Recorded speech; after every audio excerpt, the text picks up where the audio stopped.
One MP who has been strong is the Nationals' Kevin Hogan.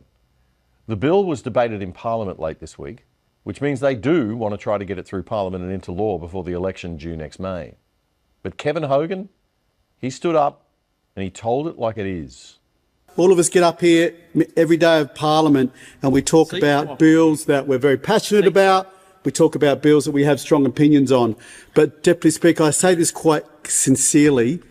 This is the most dangerous, scary bill that I personally have ever got up to speak about. I am really, really scared and really... Oh, someone laughs. So, yeah, can't have a difference of opinion. No. That says it straight away, Deputy Speaker. Can't have a difference of opinion.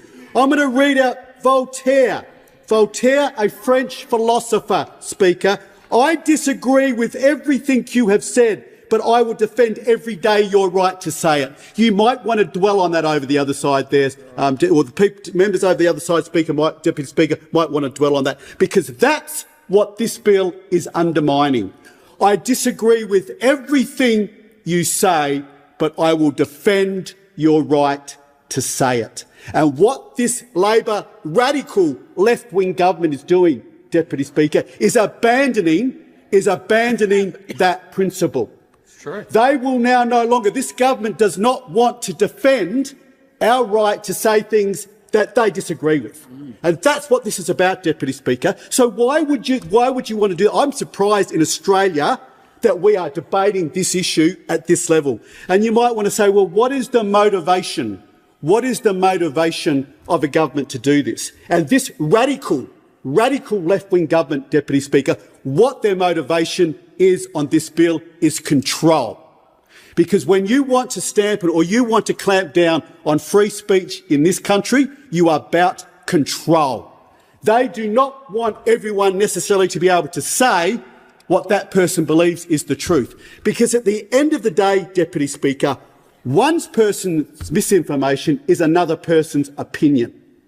And that is something that literally our diggers, we always have great ceremonial things about our diggers and our veterans, as we should, and is respected by both sides of this chamber. But our diggers fought for stuff like this.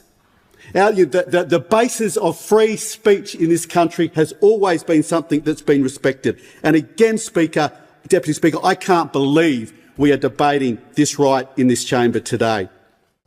That is the most powerful speech I've seen in federal parliament in years.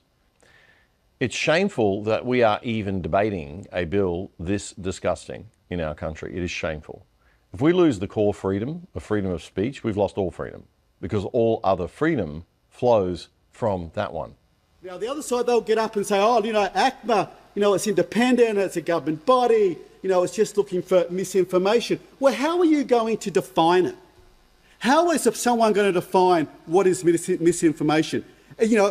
We've all read, I assume a lot of people have read 1984 by George Orwell, Deputy Speaker. This is all about the Ministry of Truth. Some anonymous person, if this bill goes through, is going to have the right to say and decide what is information for individuals to be able to say on platforms that they want to say it. And this is a slippery slope.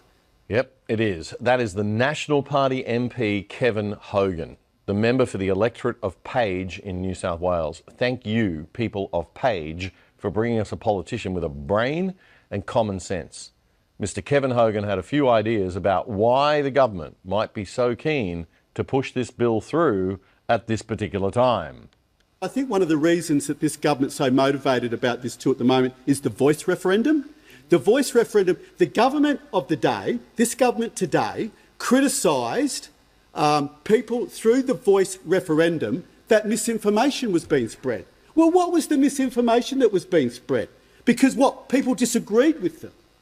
Because people had legitimate concerns. Some people's opinion was that was going to divide us by race. That was people's opinion.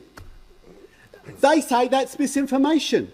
Some people had huge constitutional questions about the voice referendum, that it was going to have huge constitutional ramifications. Now, are we now not allowed to say that? The government of the day, the Prime Minister of the day, has said, many members of that side have said, that their misinformation was spread about that. So is that what the person in ACMA is going to decide? That if you have a difference of opinion on things, you can't say that? So is the person in ACMA going to decide that if we'd had the voice referendum and they had these powers, that they would take down commentary on the voice referendum that said this is going to divide our country? That's exactly what these laws are about.